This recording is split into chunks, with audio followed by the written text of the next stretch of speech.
आताच्या सगळ्यात महत्त्वाच्या आणि मोठ्या बातमीला आपण करतोय। काँग्रेसचे माजी आमदार रवींद्र धंगेकरांनी दिवसभरात दुसऱ्यांदा काल स्टेटस बदललेलं होतं आणि त्यांच्या या स्टेटसनं राजकीय वर्तुळामध्ये चर्चा सुरू झाली। भगवा गमछा घातलेले स्टेटस आणि एकनाथ शिंदे यांची घेतलेली भेट यावरून आता रवींद्र धंगेकर शिवसेनेमध्ये जाणार असल्याच्या चर्चा सुरू आहेत। राजा हरला काय आणि राजा जिंकला काय? राजा हा राजा असतो, निष्ठेमध्ये तडजोड नाही, अशा प्रकारचे स्टेटस ठेवल्यानंतर अनेक चर्चांना उधाण आलेलं आहे। त्यानंतर धंगेकरांनी आणखीन एक नवीन स्टेटस ठेवलेलं आहे। आता या स्टेटसची सवय ठेवा असा उल्लेख देखील त्यांनी केलेला आहे। त्यामुळे आता रवींद्र धंगेकरांच्या राजकीय भविष्याच्या संदर्भात काही नवी कलाटणी मिळते का हे पाहणं देखील तितकंच महत्त्वाचं आहे। ते शिवसेनेच्या वाटेवर असल्याची चर्चा देखील आता राजकीय वर्तुळामध्ये सुरू झालेली आहे। तर राजा हरला काय आणि राजा जिंकला काय? राजा हा राजाच असतो, निष्ठेमध्ये तडजोड नाही, असं रवींद्र धंगेकरांचं हे स्टेटस आहे आणि त्यामुळे आता राजकीय वर्तुळामध्ये चर्चा देखील सुरू झालेली आहे। त्यामुळे आता रवींद्र धंगेकर हे शिवसेना अर्थातच एकनाथ शिंदेंना साथ देणार असल्याची चर्चा देखील सुरू झालेली आहे। दरम्यान काँग्रेसचे माजी आमदार रवींद्र धंगेकरांनी दिवसभरात काल दुसऱ्यांदा स्टेटस बदललं। त्यानंतर या सगळ्या चर्चा सुरू झाल्या। रवींद्र धंगेकर शिवसेनेमध्ये जाणार असल्याच्या चर्चांना उधाण आलेलं। या संदर्भात चर्चा करण्यासाठी स्वतः रवींद्र धंगेकर हे लोकशाही मराठी सोबत जोडले जात आहेत। धंगेकरजी, स्वागत आहे लोकशाही मराठीमध्ये तुमचं।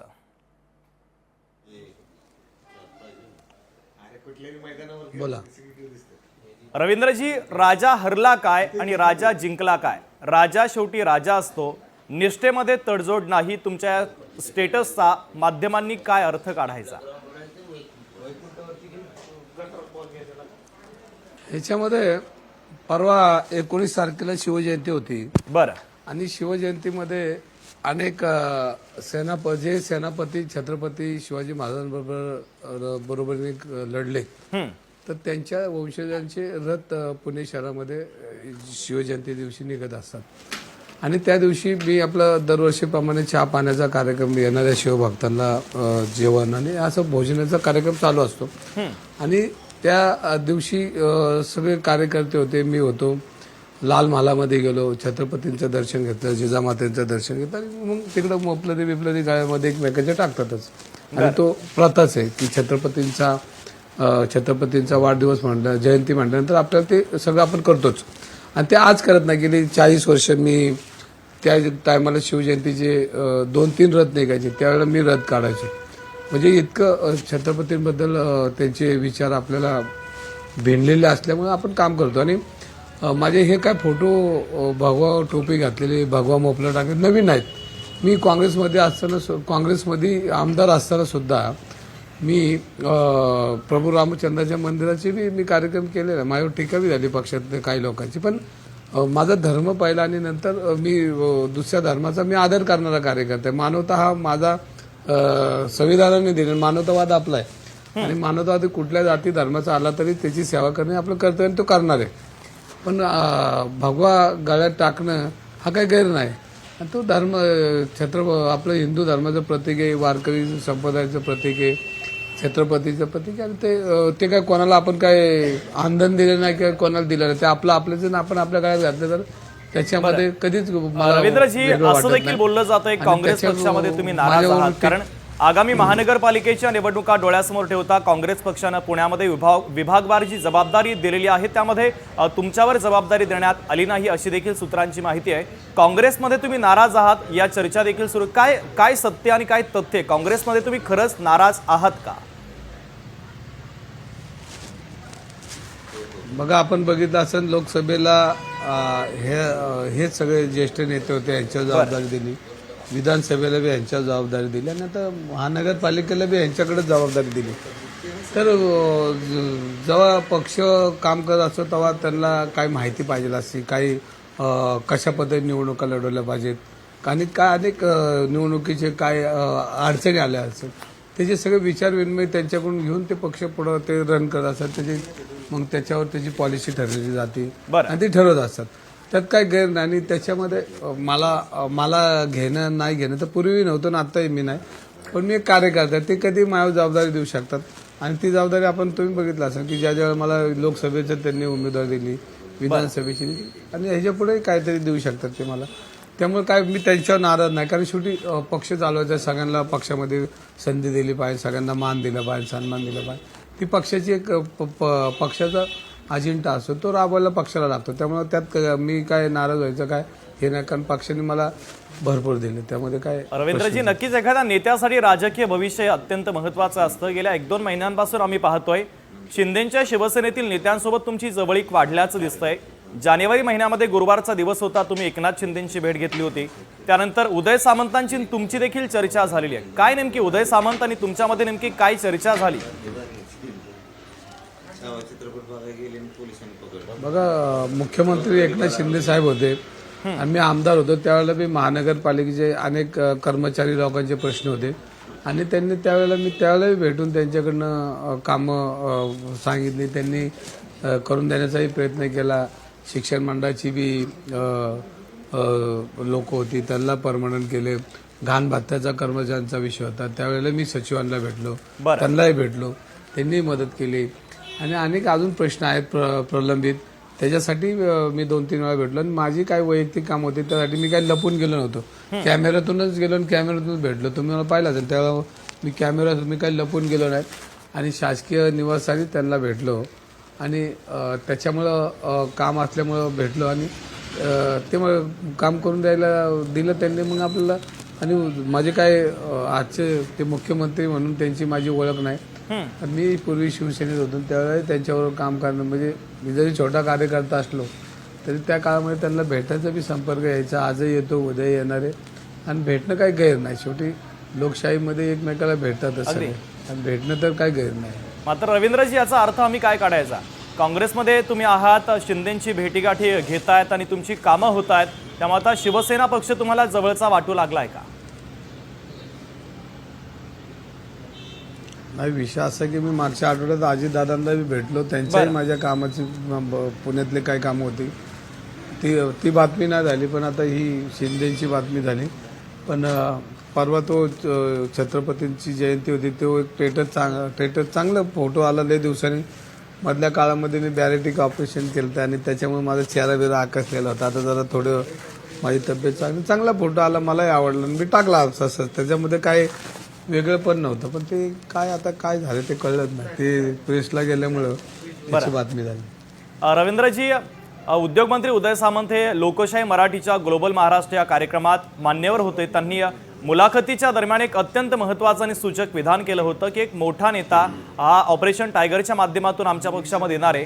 त्या नेत्याची आणि एकनाथ शिंदे यांच्या मी चर्चा देखील घडून आणल्याचं उदय सामंतांनी म्हटलेलं आहे. उदय सामंतांच्या त्या वक्तव्यामधला नेता म्हणजे रवींद्र धंगेकर आहेत का?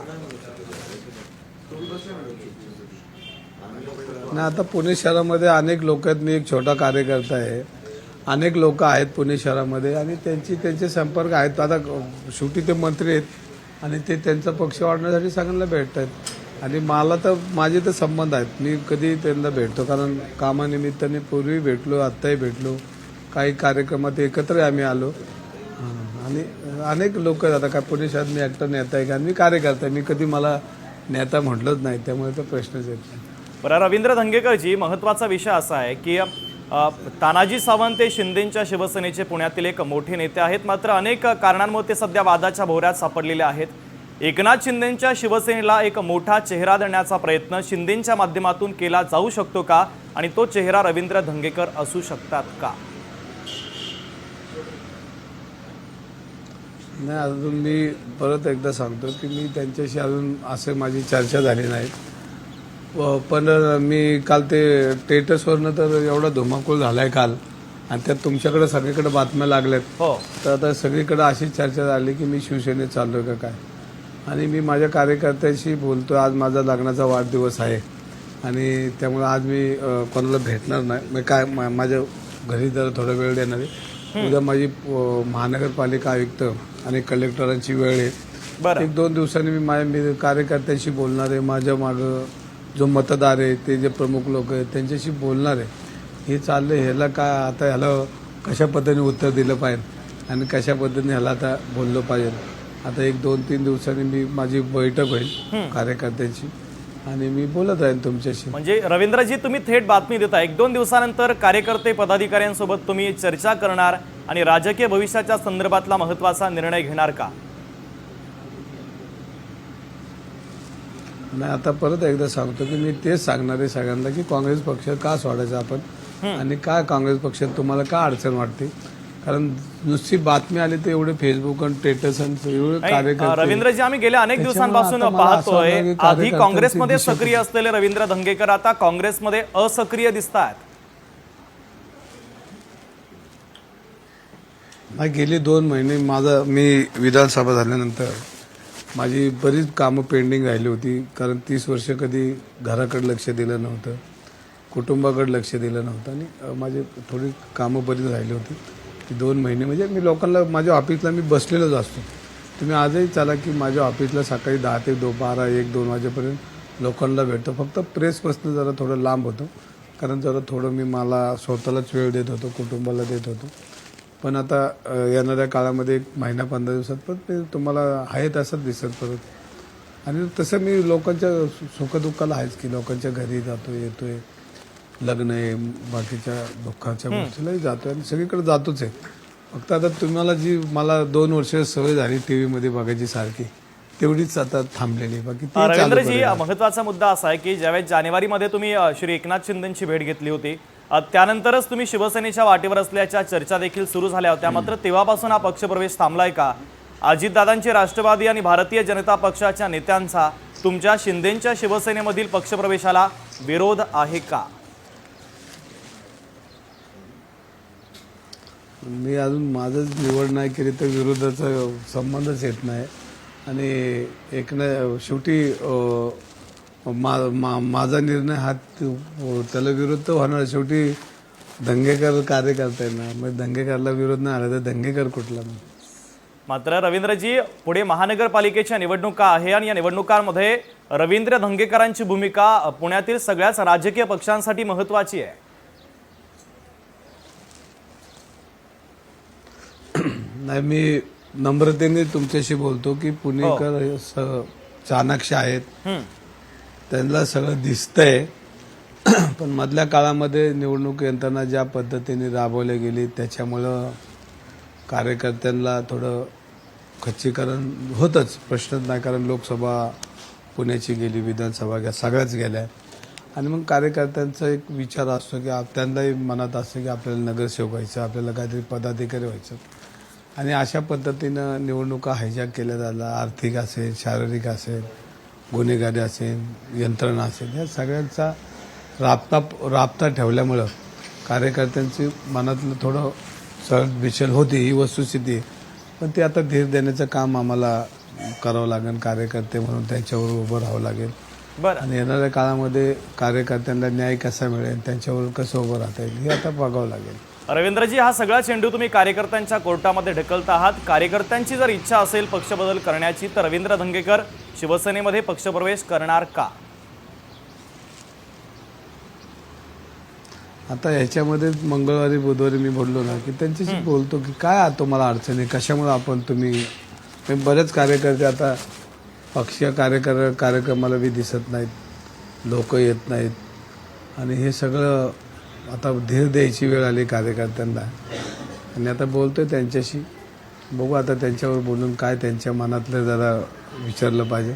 बरं, कारण मी रवी धंगेकर एकट्यानं एक परिवार म्हणून, एक मित्र परिवार म्हणून मोठा आहे आणि नुसतं पुणे शहरात नाही तर अनेक ठिकाणी माझे सहकारी आहेत, त्यांच्यावर बोलणार आहे. आणि का अडचण आहे, त्याला तोंड कसं द्यावं लागेल, आता ही चर्चा आता 1-2 दिवसात करतोय मी. आणि मग केल्यानंतर तुमच्याशी आहेच, परत भेटतोच तुम्हाला. अगदी. रवींद्रजी, काँग्रेस पक्षानं महापालिकाच्या निवडणुकांसाठी जी जबाबदारी सोपवलेली आहे त्यामध्ये तुम्हाला वगळण्यात आल्यानंतर काँग्रेस पक्षाच्या वरिष्ठ नेत्यांसोबत तुम्ही चर्चा केली की नाही? त्यांना जाब विचारला की नाही की का मला जबाबदारी देण्यात आली नाही? कारण काँग्रेसचे प्रदेशाध्यक्ष देखील आता बदललेले आहेत. नाही,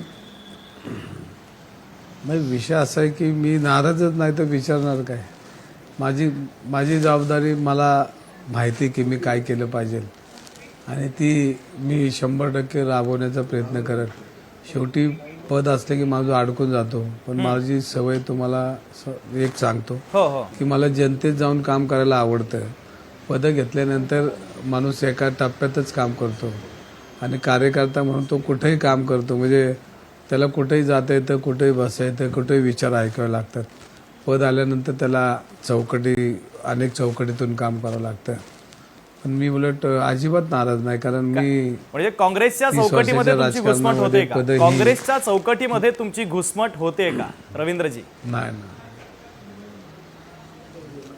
नाही नाही नाही अजिबात नाही. काँग्रेसमध्ये कधीच घुसमट नाही झाली, कारण शेवटी सगळे सहकारी आहेत, सगळ्यांनी काम केलंय. ज्यांनी काम नाही केलं त्यांना धन्यवाद, ज्यांनी नाही केलं त्यांना धन्यवाद, जे करणार नाही त्यांना धन्यवाद, आणि जे करतात त्यांचं तर आभारच आहे मनापासून. आणि शेवटी लोकशाहीमध्ये राजकारण आहे. कोण सगळीच लोक फुलं टाकतात असं नाही, काही लोक दगडही मारतात. ती समजून घ्यायची, ती दगड फुलं म्हणून आपण अंगावर घ्यायची. ते तुम्ही राजकारण उल्लेख केला दगड मारतात. दगड मारणाऱ्यांसाठी पक्ष बदल हा पर्याय असेल का? त्यांना उत्तर म्हणून हा पर्याय तुम्ही स्वीकारू शकतात का? नाही